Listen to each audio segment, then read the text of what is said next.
The house was quiet when the children came back from the library. Elias was at the counter, slicing cucumbers into even rounds. The kitchen smelled like bread and tomatoes and whatever seasoning he always used without measuring. "You're back," he said without turning around. "We finished the museum section," Io replied, setting his books down. "Well, most of it." Imani dropped her tote onto a chair. "There's so much history."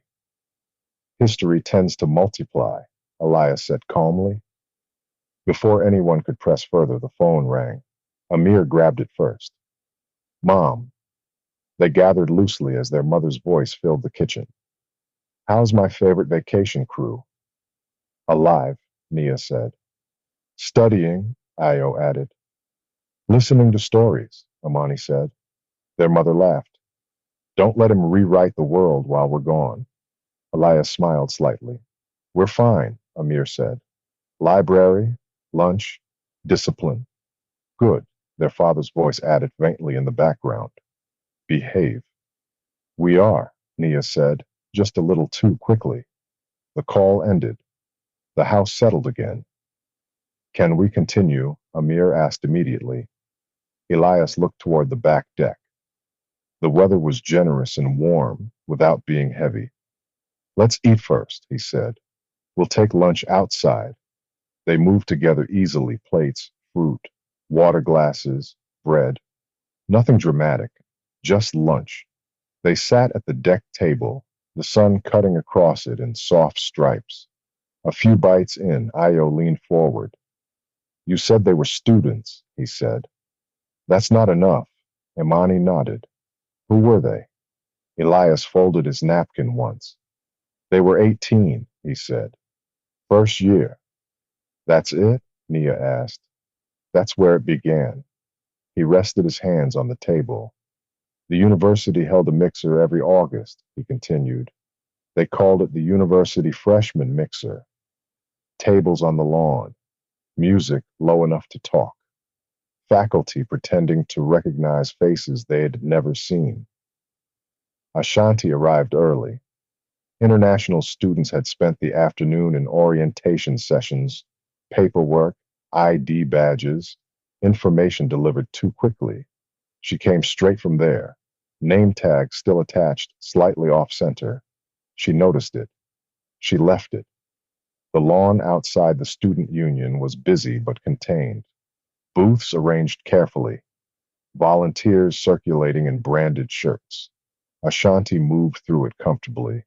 She accepted a reusable water bottle from one table and thanked the volunteer warmly, her tone friendly but efficient, a small calibration that closed the exchange neatly.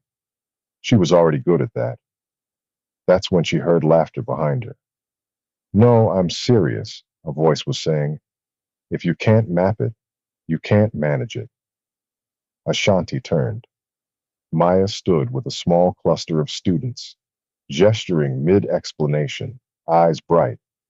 "If you don't understand how something moves," Maya continued, "you don't understand how it works." Someone nearby rolled their eyes playfully. Ashanti stepped closer. "Map what?" she asked. Maya turned immediately, smile widening like she'd been waiting for someone to ask properly. "Anything," she said. "Events, schedules, storage rooms, people. If you can't see the structure, you're guessing." Ashanti nodded once. "Guessing wastes time." Maya's eyebrows lifted. "Exactly." She held out her hand. "I'm Maya." "Ashanti." They shook hands. "Where are you from?" Maya asked, genuine curiosity in her tone. "Ghana," Ashanti said. "Accra." Maya's face lit up. "Okay, international. I like that. And you?" "Chicago." "But Jamaican household," Maya replied. "Very loud, very organized." Ashanti smiled. "That tracks." They began walking. "What are you studying?" Maya asked. "Archival systems," Ashanti replied. "Preservation, records, documentation." Maya tilted her head thoughtfully. "So you like things in order?" "I like them accurate," Ashanti corrected lightly. Maya grinned. "Oh, We're going to get along. They stopped at a sign-up table for first-year courses. Foundations of Cultural Memory, Maya read aloud. That sounds serious. Ashanti skimmed the description quickly. It examines how institutions decide what is preserved, she said. Maya studied her. You're already analyzing it. Ashanti shrugged slightly. It's interesting. Maya nodded. Yeah, it is. They both signed up. As they stepped away, Maya leaned closer. Be honest, she said. You color code your notes. Ashanti didn't hesitate. Yes. Maya burst out laughing. I knew it. And you? Ashanti asked. I build spreadsheets before I know what the data is, Maya admitted. Ashanti paused. You plan for structure before content. Maya blinked. Yes. Ashanti's smile sharpened slightly. That's dangerous. Maya grinned. That's efficient. Across the lawn, two other freshmen were debating something near the political science table. Neither noticed Ashanti and Maya. Not yet. Back on the deck, Amir frowned. They just clicked like that? Yes, Elias said. That's too easy, Io added. Elias smiled faintly. Easy is not the same as shallow. The first class met 2 weeks later, Wednesday afternoon. Chairs arranged in a circle. 12 students. Professor Ellis stood calmly at the front. This course asks a simple question, he said. Who decides what is remembered? Ashanti wrote that down carefully. Maya watched the room. When introductions came around, Ashanti spoke evenly. I'm Ashanti, she said. I'm here because archives aren't storage. They're authority. A few students shifted slightly at that word. Professor Ellis nodded. Interesting phrasing. When it was Maya's turn, she didn't rush. I'm Maya, she said. I'm here because systems look neutral until you diagram them. The professor's eyes flicked between them again. After class, the hallway filled quickly. You weren't joking, Maya said as they walked. Authority? Ashanti glanced at her. You said systems look neutral. Maya smiled. Fair. They walked in silence for a moment. You think most people notice that? Maya asked. No, Ashanti replied, but most people feel it. Maya stopped briefly, considering that. Okay, she said quietly. That's real. 2 weeks later, the first assignment arrived. Visit the University Museum Annex. Observe how interpretation is guided. Just observe. They went together that Saturday. The annex was quieter than the main museum. Cleaner lines, fewer distractions. They walked slowly. Maya noticed it first. You see how they direct you, she murmured. Ashanti glanced around. Direct. The layout, Maya said. You don't actually choose your path. It chooses you. Entry forces you toward the largest piece first. It establishes hierarchy immediately. Ashanti followed her gaze. Yes, she said slowly. They're telling you what matters before you decide. They moved further in. Ashanti leaned closer to a label and read it twice. Hmm. Maya looked over. What? This phrasing, Ashanti said. It says origin uncertain, but then confidently names the region 2 lines later. Maya leaned in. You're right, she said. That's controlled language, Ashanti nodded. It creates ambiguity without accountability. Maya straightened.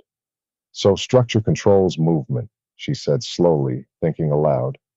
And language controls interpretation, Ashanti finished. They looked at each other. Maya smiled first. That's layered, she said. Ashanti's voice stayed calm. It always is. They paused near a display case containing smaller artifacts, arranged in a precise grid. Maya crouched slightly to bring herself level with the center row. See this? She murmured. Everything here is aligned perfectly except that one. Ashanti stepped closer. One object sat just a fraction higher than the others. Intentional? Maya asked. Ashanti studied it for a moment longer than necessary. Yes, she said. It pulls your eye upward. To that one? Maya finished. They both read the label beneath it. Ashanti didn't speak immediately. Maya glanced sideways at her. You're thinking, she said. Yes. Say it. Ashanti kept her tone measured. The description emphasizes craftsmanship, she said, but it doesn't mention context. Maya stood slowly. So we admire it, she said, without asking where it existed before this room. Ashanti met her gaze. Yes. They stood there quietly for a few seconds. A group of students walked past them without slowing down. Maya watched them go. Most people don't pause, she said quietly. Ashanti nodded. Most people aren't trained to. Maya folded her arms loosely. You think we are? She asked. Ashanti considered that carefully. We're learning to be. Maya smiled faintly at that. Okay, she said. That's fair. They continued through the annex more slowly now, and noticing each other noticing. They continued walking. Maya paused near a dimly lit display. You notice this one's harder to see? She asked. Ashanti stepped closer. Yes. It's not central, Maya said, so it doesn't get prime lighting. Ashanti read the small label beneath it. Private collection, she murmured. Maya's eyes flicked toward her. That matters to you. It should matter to everyone, Ashanti replied evenly. Maya studied her for a moment. You don't get loud, Maya observed. Ashanti smiled faintly. Loud is rarely strategic, Maya grinned. I can be loud. I know, Ashanti replied. They sat briefly on a bench near the exit. Maya opened her phone. I'm mapping the layout, she said. Ashanti pulled out her notebook. I'm tracking language patterns. Maya glanced sideways. You think we're overdoing it? Ashanti shook her head. No, I think we're paying attention. Maya leaned back slightly, exhaling. Okay, she said. I like that. When they stepped back outside, the campus felt softer. They didn't say much walking back.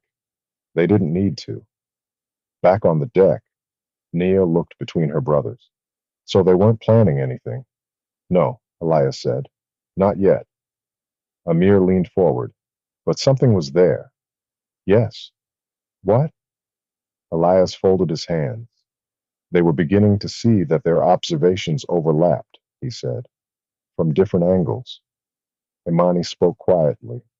Did they know that? No, Elias replied. Not fully. He gathered the plates and stood. They thought they were just doing an assignment, he added. But clarity has a way of accumulating. Ayo narrowed his eyes slightly. You're still leaving something out. Elias smiled. Of course, he said.